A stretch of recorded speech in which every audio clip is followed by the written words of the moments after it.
When I think of my mom being, her, I picture my father towering over her, both arms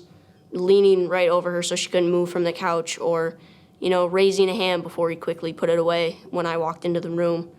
or, her covering up her shoulder blades or her neck with cover-up makeup to hide the bruising from me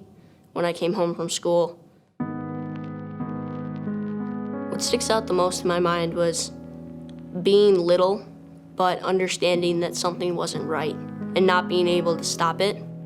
or not being able to communicate what was going on and, bring more awareness to it that could have been, preventing it or stopping it, or feeling that you couldn't help even though you wanted to. We shouldn't mock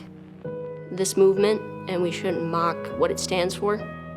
This movement is to empower people to come forward and to feel that the world is a safe space when they think it's not.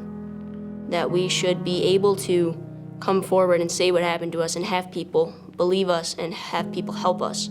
Because the only way we can get better and grow as a community and a world and a society is to help each other, not knock each other down or not say that it was fake or that they're lying, because that's completely untrue. I would want my father to know that everything that he's done is wrong, and that the way you treat,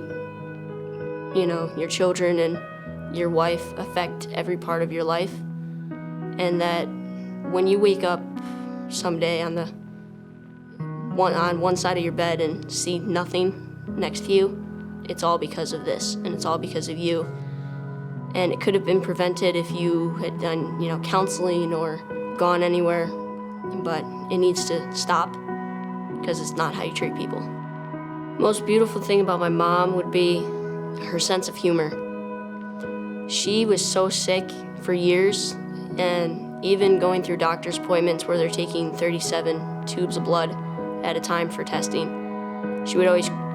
crack jokes and, smile, and I knew I could always count on her. Even if she was having a bad day, I could go to her with anything. I would want her to know that I knew, even though she tried to hide it, and I wish I could have done more for her. There were times I stepped in the middle of their fights because I knew what was going on, and I was more aware as I got older, so I tried to step in as much as I could to take the pain away. And I just want her to know that, all of this, everything that I'm doing, it's in her memory, so that some other child or some other wife doesn't have to go through this.